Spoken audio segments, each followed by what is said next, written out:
Ang gagawin ho natin dito, immediately, pinapa-take down na natin ho. Hindi lang ho, alam niyo naman ho, ang CICC hindi lang pinapa-take down yung mga contents nila, but we would take down their sites as well. Seryoso ang pamahalaan sa pagsugpo sa iligal na online gambling sa bansa.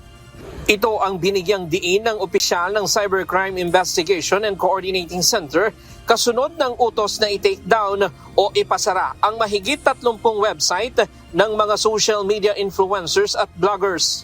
Dahil ito sa patuloy at paulit-ulit na paglabag sa kabila ng warning na ibinigay sa kanila ng pamahalaan.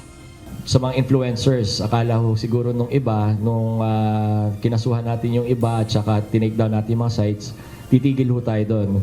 Right now, CICC has identified a lot, more than 30 more influencers that are still promoting illegal online gambling. Hindi na ho tayo makikiusap sa kanila, dire-diretso na ho to. I-file na rin natin at i-endorse na rin natin doon sa PNP-ACG for the appropriate filing of cases. Sa mahigit 30, 15 ang pinangalanan ng CICC. Actually, may update po. Dalawa po dito sa 15 social media influencers ang na-take down na yung page as of today. So wala na po yung page ni Wamos na may 8.3 million followers at saka yung page ni 150 na may 2.9 million followers.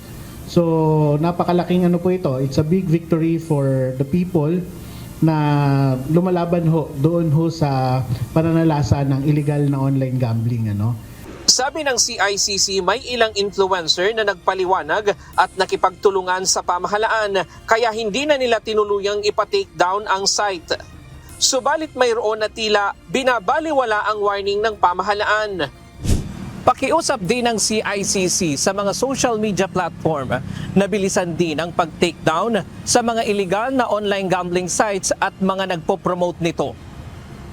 Bukod dito, may panibagong 78 na influencers na may posibleng kaparehong paglabag at 147 illegal gambling sites. Base sa monitoring sa online reporting sites at monitoring ng Digital Pinoy's team.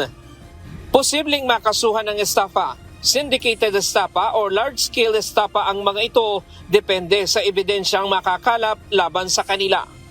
Ryan Lacanlale, UNTV News and Rescue. Diyos ang aming sandigan, serbisyo publiko ang aming pinahahalagahan.